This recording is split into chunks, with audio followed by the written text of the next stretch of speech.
So welcome everyone to the July 19th, 2024 Preparing to Bid session. Today's session will focus on a Department of Enterprise Services statewide contract solicitation for temporary medical staffing services.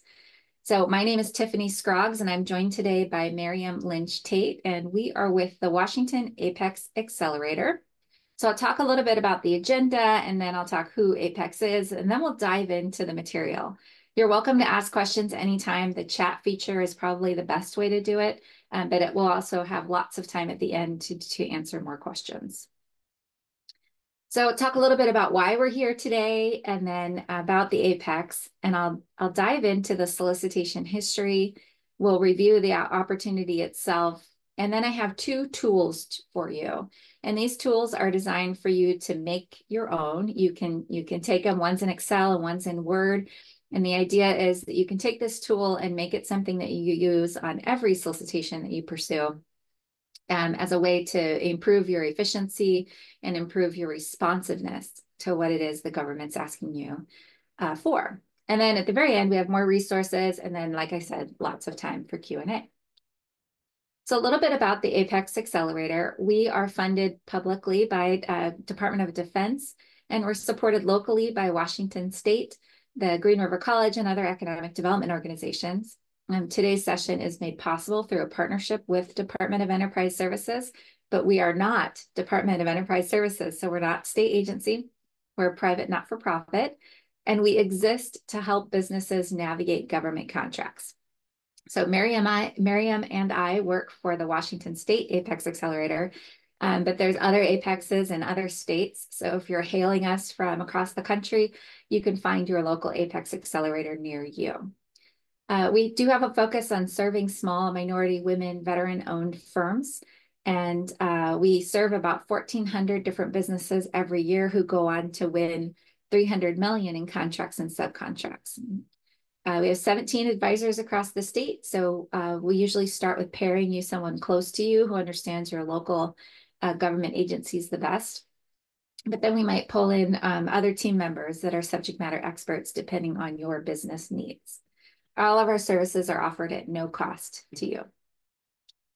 This is our statewide map. A lot of information on there, but if you can find the name of the individual serving your area, and I still need to get Mark added here. Mark's in Region 4. I'm realizing that I left him off here. But we can connect you. The best way to connect with us is just the info@washingtonapex.org website, and we'll figure it out from there. So, okay, the fun part. Let's dive into the solicitation history. So Washington State Department of Enterprise Services manages statewide contracts, and they have on those statewide contracts over 1,500 vendors and almost $2 billion in annual spend. And the idea behind these state contracts is that state and local agencies can use them to buy commonly purchased goods and services. Rather than going out to bid every time they want to buy a pencil, they can just go to the statewide contract for office supplies and go shopping with the vendors that are on there. The state agencies are mandated to use the statewide contract unless they can justify an exception to that. Local governments have the option of using statewide contracts, and many of them do. So what happened probably last year at this time, staff at the Department of Enterprise Services conducted internal research to determine if state and local governments need a statewide contract for temporary medical staffing. They tried to find probably award notices and existing contracts for this service. And the criteria is if $1 million in spend was likely to happen, they would go ahead and move forward with issuing a statewide contract. So this is a new contract for Washington State. They've of course purchased this service, and we'll talk about some of that data. But it's a brand new statewide contract for Washington State. They went ahead, they realized that over $1 million of spend was happening and that it would be helpful if DES prepared the solicitation. So they went ahead and moved forward with the process. And they started with a RFI, which is a request for information that was issued to the business community in September of last year. And then they followed that up with a listening session held on November 13th. I wasn't at either of those. I wasn't paying attention to either one of those opportunities, but I assume that some of you on the line were. And if you're interested in seeing the RFI, we could easily send that over to you. It's now archived inside the WEBS system, but we can dig it out if you're interested in that. So it's important to realize kind of how agencies buy this now. Since there isn't a statewide contract data to pull, we kind of have to do a little bit of sleuthing inside government systems. So inside WEBS, using a special government login that I have, I was able to find a couple of examples of contracts for temporary medical staffing. One of them is through the Department of Veteran Affairs.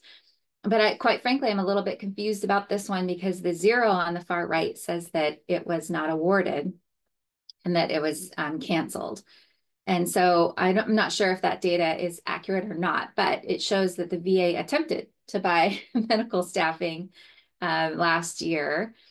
And I'm not sure how they're getting their services done now, but know that anything in public government is public information. So we could do a public disclosure request, or we could do some additional sleuthing to find out what's going on with the Department of Veteran Affairs. Another really big customer, so the state of Washington calls the people who use the contract customers, will be Department of Social and Health Services. So they have a ton of opportunities for temporary medical staffing and a variety of contracts. I did find this one here. They had 2 awardees, that's a number on the far right, and it was SHC Services and AMN Healthcare for this particular opportunity that was issued in 2022. I also was able to go to data.wa.gov and look up contracts for the fiscal year 23. So not the most current data, but kind of better than nothing. And 2023 wasn't that long ago. And again, I saw DSHS as the primary user of temporary medical staffing services. And they have a pretty significant spend there of $193 million.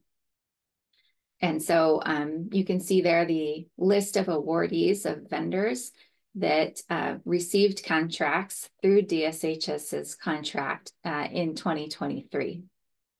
And that data.wa.gov links you to the giant Excel file where you can pull data and extract data using filters and pivot tables.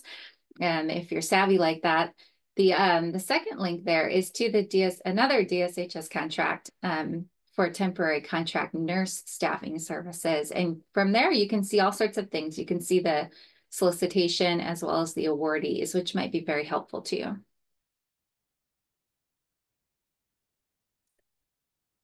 Whoop, sorry about that.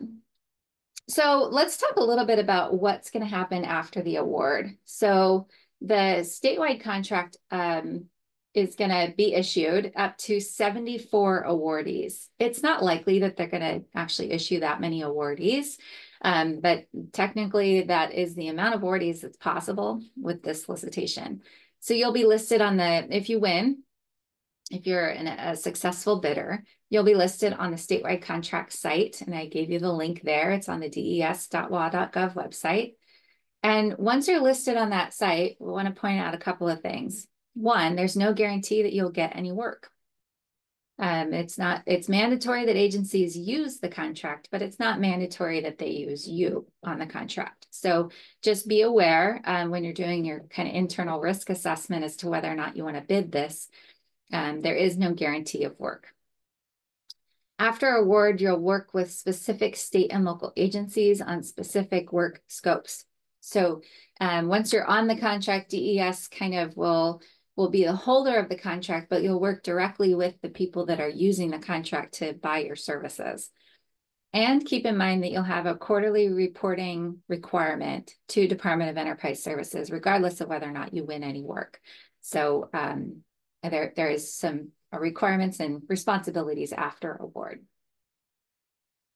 So the current opportunity is on WEBS now. WEBS is the Washington Electronic Business Solutions. Getting an account to WEBS is fairly simple, but it does require a user name and password and then some information about your company. You want to make sure that when you're registered in WEBS and you're kind of setting up the system that you check your commodity codes. And this particular solicitation has quite a few commodity codes listed. They wanted to be as inclusive as possible because selecting commodity codes is kind of a big chore.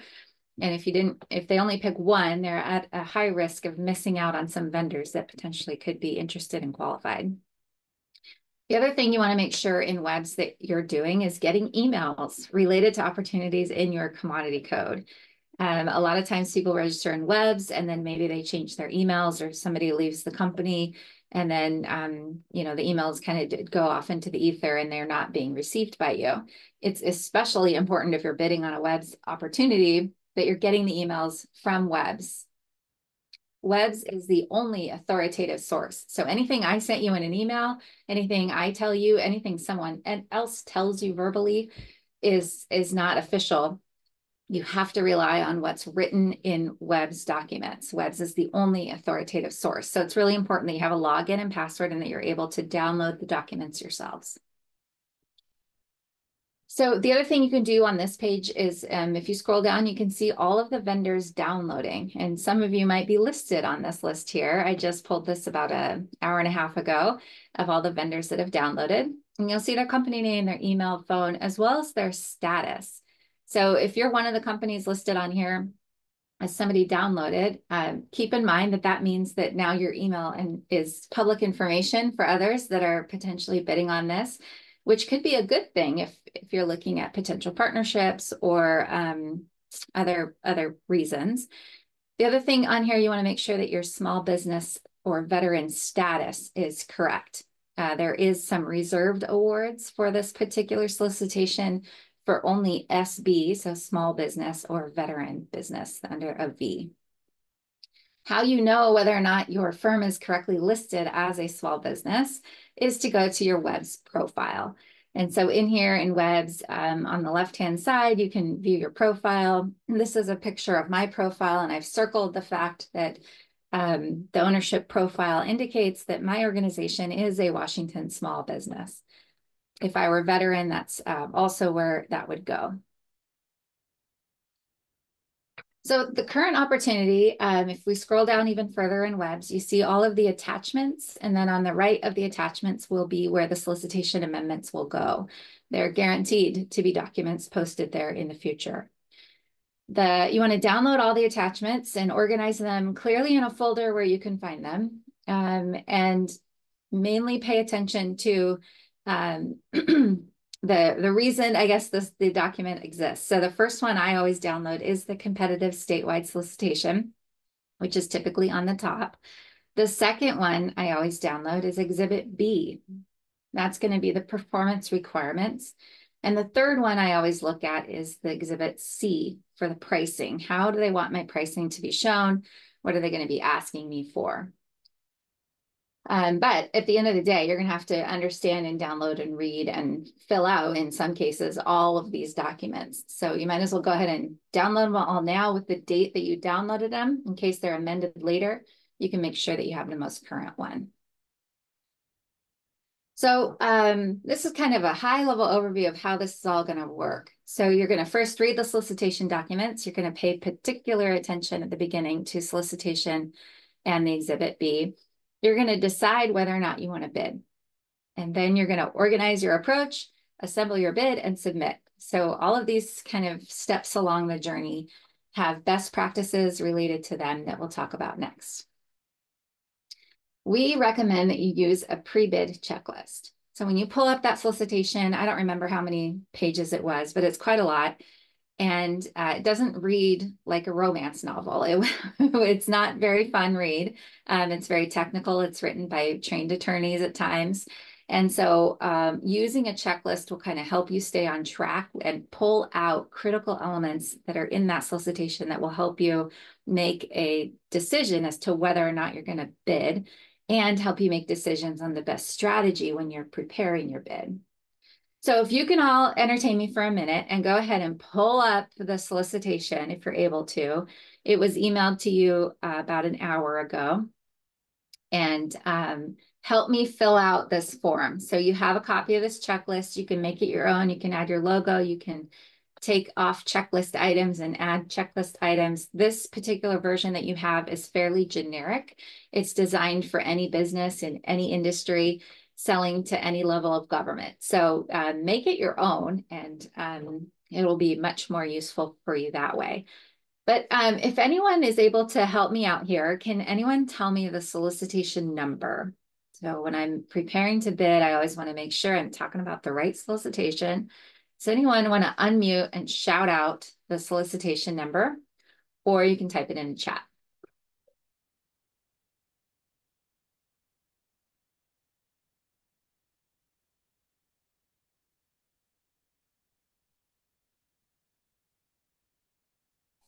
Uh, 26223. Thank you, sir. 26223, exactly. Okay, you're going to be my A+ student for the day. Do you also see somewhere in that document the deadline to submit or propose? Yeah, the deadline is on September 5th. September 5th. It sounds like you have an assistant there. That's perfect. Does anyone see the time of day that this solicitation is due? So I don't see it, and DES rarely puts it in there.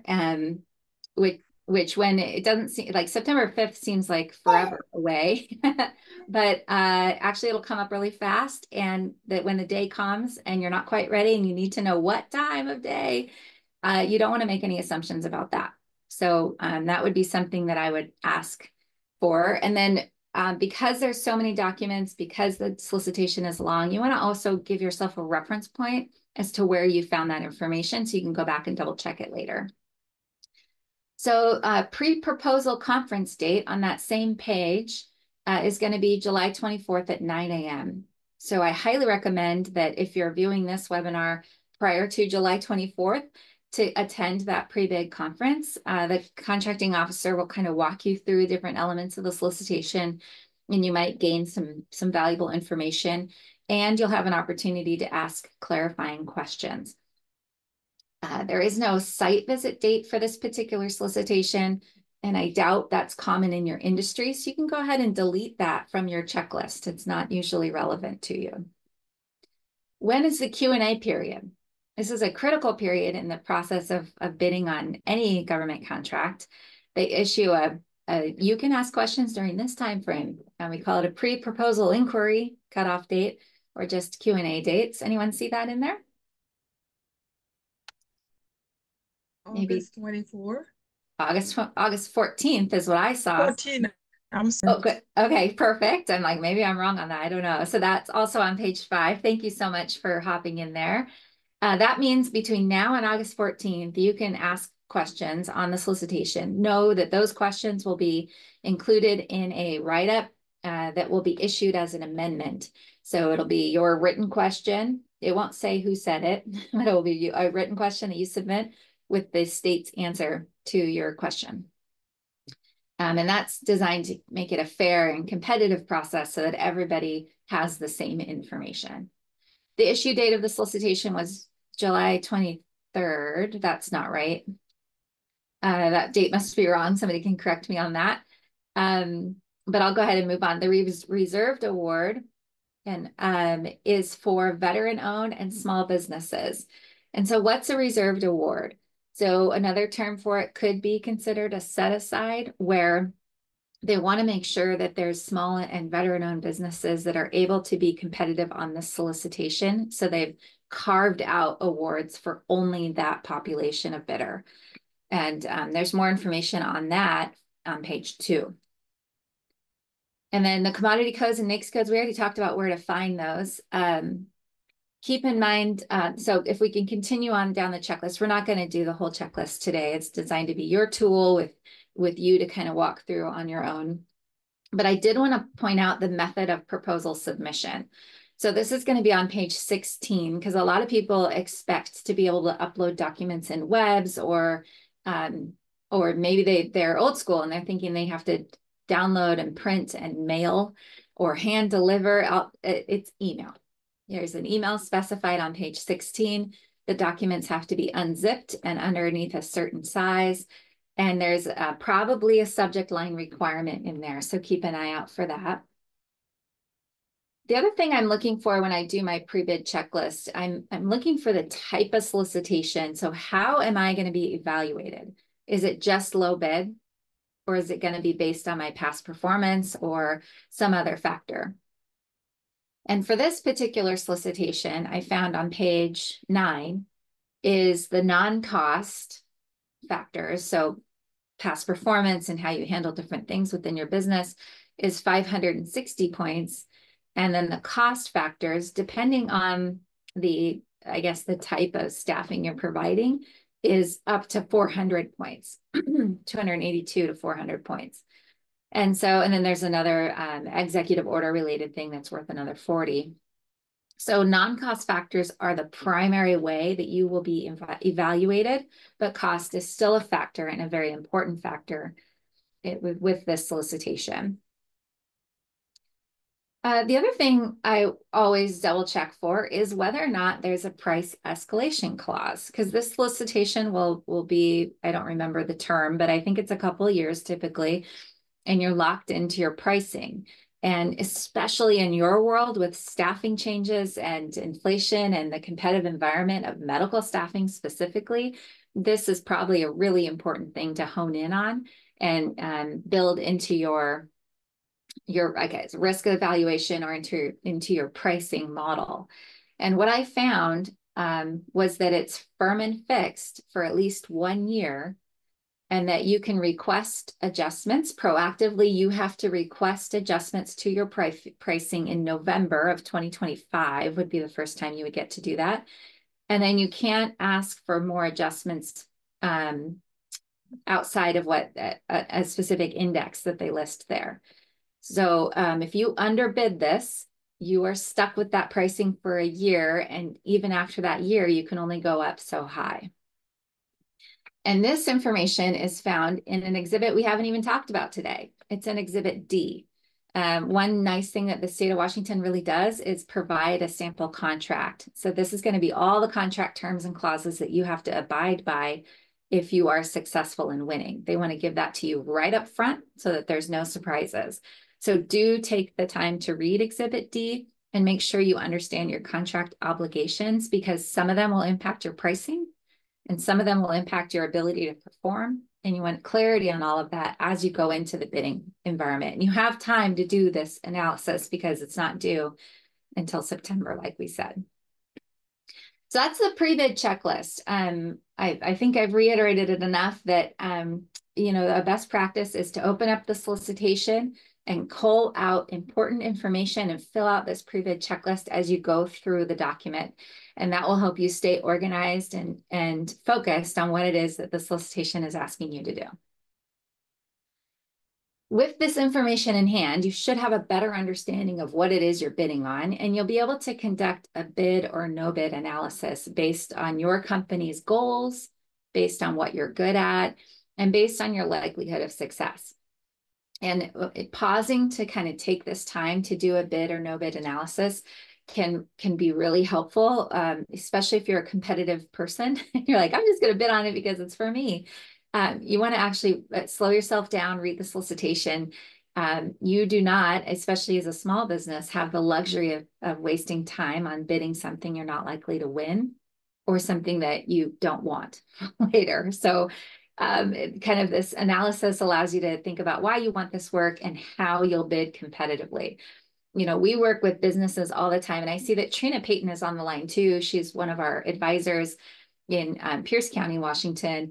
And she's one of our advisors that talks a lot with businesses about being very strategic with how you're going to bid this competitively. And we see firms all the time skip this analysis. They're like, oh, it's temp medical staffing. That's what I do. I'm going to bid. And without kind of slowing down to do that analysis, you might lose some valuable insights into your own process. So we do have a bid or no bid assessment. There's 100 different ways to do this assessment. We kind of pulled together the best practices of 3 or 4 of them. But again, make it your own. The first question the assessment asks you is, can we meet the technical requirements of this request? If you If you can, then you would mark yourself a 5. If you can't, you would mark yourself a 1, or maybe it's a little mix of them. You would mark yourself in between. You go through all of these questions, and at the end, you get a numerical score. And this kind of takes the emotion out of it and makes it more of an analytical math equation as to whether or not to answer the question, can we bid? Of course you could bid, but can you really bid responsibly is the question that we're trying to get to. So can you meet the schedule requirements of the request? You know, how quickly do they want nurses on the ground, for example? And can you satisfy the speed at which they're requiring that? I don't actually know if that's a requirement or not, but do you understand the risks associated with the program? So the program here is a statewide contract with DES. And I already mentioned one risk is that you could spend all the time bidding and getting on contract and then receive 0 awards. That's a real possibility. That's a risk. Another risk is that you underestimate your cost of doing business for whatever reason, and you underbid, and now you're stuck with that low pricing that won't make your business profitable. So that's a risk. You want to highlight that. And so do you understand the risks, and can you mitigate them? And so you would kind of evaluate your level there, 1 to 5. I'm not going to go through every line of this, but I do want to talk a little bit about like cash flow, for example, is in the middle there. Do you have steady cash flow to cover expenses for the duration of this project? So going into the sample contract in Exhibit D and taking a look at the payment terms, if they're in there, if they're not in there, getting clarity on that prior to bidding, because I would imagine in your world, you definitely pay your medical professionals on a regular basis, and then you have to bill the government and wait to get paid, and cash flow is probably a very big deal for your industry. So you want to make sure that you understand those timelines and can mitigate that issue. So once you've discovered your score on whether or not you can bid, we always ask you, do you want to bid? So is this program, are these medical staffing services something that's core to your business? Or is just something like a side hustle that you do as kind of an adjunct role to your business? Will there be additional work after this program? So once you're on a statewide contract, you can use the work that you get from that as past performance to build your business and go after other work. Can you be profitable? Can you meet the terms and conditions as stated? So that sample contract they give you is not something that they're usually willing to modify. So you can't redline little pieces out. You can certainly ask and indicate if there's any barriers to your success in that. For example, if there's insurance requirements, I'm sure there is, are they burdensome? You could try and ask to get those negotiated down or out, but you're not going to be redlining the contract after award to make it exactly the way you want it. So once you answer kind of, do we want to bid and score yourself on a 1 to 5, then you can kind of answer the question of, yep, we're going to bid. And if that's the case, then we would love to work with you on that. But let's zoom back out and talk about where we're at. So theoretically, you know, we've read the solicitation documents, especially the solicitation. We've read the exhibits. We understand them. We've decided to bid. And now it's time to organize your approach and assemble the bid and submit by the deadline, preferably before the deadline. Your Apex Accelerator advisor provides support at any stage in the process. We offer no cost technical assistance on how to prepare your package. We can review your proposal documents before you submit. Keep in mind, we don't do the writing for you. We review what you've written, for example, and see if it's responsive. For example, in Exhibit B, there's a number of questions that it asks you that it wants a narrative. We can review the question and your answer to that, your draft answer, and we can improve it. We can provide suggested ways to edit it, or we can point out things that aren't clear. We can also double check your word count. Word count is something that's in that Exhibit B that you want to pay real close attention to. You know, if you go over that 300 words that they give you in the word count, the rest of the words, the bottom, you know, 150 or whatever, will be cut off and not used in evaluation. So anyway, your Apex Accelerator can help you. If you're in Washington State and you're not yet connected to an advisor, you would want to email info@washingtonapex.org and we'll connect you. You can also go to our website and click Become a Client. Some of you on the line are probably already connected to an advisor, and we'd be delighted to work with you on this particular solicitation or any other. So let's kind of review the top tips here. So when doing business with Department of Enterprise Services, they really want you to ask questions and identify any barriers to your participation now. That's why they did the listening session. That's why they did the request for information. And that's why they're doing the pre-bid conference next week. They really want to hear from you. Anything that's unclear in the solicitation does not usually benefit you at all. You want to make sure that you alert them to that area that's unclear so that they can fix it and provide that clarity. So it levels the playing field for everybody, and it reduces the risk that the bid will be canceled later or that a protest will be sustained after award. You want to ask for a debrief, regardless of whether or not you win. This information, so after the award, the apparent successful bidders is posted. You want to ask for your 3-day, you have a 3-day window to ask for a debrief. Definitely do that. It helps you understand where your deficiencies were, where you scored high, and it helps you on the next one. If you don't win, it doesn't mean that you can never do business with the state ever again. You might want to check in with the successful contractors to see if they need any subcontracting work. I don't know how common that is in your industry, but the other thing we recommend is that you target agencies who are not required to use the statewide contracts. And so that would primarily be local governments or potentially other states nearby. But anyway, or a state agency can go, not use the contract if they have an exception. So we can brainstorm with you that if you don't win. The fourth top tip is to double check that you're correctly listed in WEVs as small. It's a self-certification process. Make sure you understand the definition and whether or not you qualify for that. And if you're eligible, go after your Washington's veteran-owned business certification, which is found at the Department of Veteran Affairs link there. So my name is here, Tiffany Scroggs, and that's an email that will reach me. You can also go to our website. And if you're not in Washington State, you want to go to the association, they're listed. And I also recommend you join our newsletter. We have lots of upcoming classes and whatnot, events where you can meet the buyer and get to know the government contracting world better. So with that, I'm going to stop sharing and answer all of your questions, all of them, not really, but we're going to try. So what questions do you have? And maybe while you're formulating your questions in the chat or trying to find the unmute button, Trina, did you want to introduce yourself, or did you have anything to share based on what you heard me talk about? No, I think that's a very good foundation that you've laid out for this contract. I've been tracking it a little bit, and I think this is very sort of straightforward. So putting together what strategy you're going to use to go forward is probably going to be heavy on the pricing side. But I think that it's worth having a conversation with your Apex counselor about moving forward, going forward, and then understanding what you're bidding on. The only other thing I would add is that I think it's really important that you read the contract.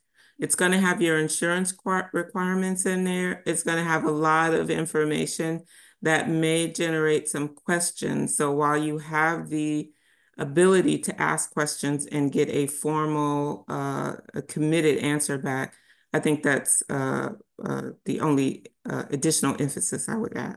Excellent. And that's going to be found in Exhibit D. Perfect. Great. What questions does anyone have? Feel free to unmute and ask. Lacey Thomas says, you said to reach out to successful bidder to see if they have subcontract to ops. How does this work when they're required to disclose any subcontractors in their proposal? Yeah, I don't know. Trina, do you have any direct experience with that? I'm going to bunt the hard questions to you. I have not read that they're required to disclose subcontractors, but if they are, uh, I don't see any reason why you can't use the downloaded vendors list and make your desire for subcontractors known. One of the other things that I share with the people that I'm counseling is that you can ask ahead of time that they open up the chat during the pre-proposal meeting so that you can put your contact information and a link to any capability statements that you have out there. It's a good way to let people know that you're open for opportunities and partnering and subcontracting as well. So every opportunity that you have to put your information out there, if you are open for subcontracting work, or you're interested in having subcontractors, you should take it and run with it. And there is some language about the subcontractor requirements in the Exhibit D for under just page 9. It's under subcontractor responsibility reporting and reps and certs, representations and certification. So that might help eliminate a little bit of it. Good question, Lacey. All right, there's another question here. I read the RFI and they were requiring 3 years of experience. I've only been in business 2. Is it possible that my veteran status can waive this requirement? So it says you read the RFI. Keep in mind that the RFI is now archived and no longer the best document to go to. So I would check the competitive solicitation for past performance requirements and potentially Exhibit B as in boy, for the past performance requirement. Does anyone know offhand if that's in there and where? I can kind of do a quick search, but to answer your question, if it does say 3 years and you've only been in 2, you can certainly indicate that that is a barrier to your veteran-owned business getting this contract, and be sure you're certified as a veteran-owned business, and see if they'd be willing to lower that requirement. And sometimes it helps to have a third party review that question or that request of the state to make sure that you're building a case that keeps their needs in mind. They require past performance because they have a risk level that they've determined that bidders with 3 years experience are less likely to mess up and not send the people or whatever it is. But at the end of the day, that kind of was an arbitrary number, I would imagine. So potentially you can make the case that 2 is sufficient. But Trina, what more do you have to add? I was just going to say that what I read in the Exhibit B was that you had to have at least 3 customers that were within the last 3 years. It wasn't a hard requirement that you had to be in business for 3 years. So if you've been in business less than that time, but you have the customer base of the book of business that says you are currently operating, they want you to prove that by providing the names and contact information of your customers. So a little bit of a change in language, but it doesn't disadvantage those businesses that have been in business for less than 3 years if you have the capacity. Perfect. So that might have been a change from the RFI session they held last year to the actual solicitation now. So beautiful. Thanks, Trina. Other questions?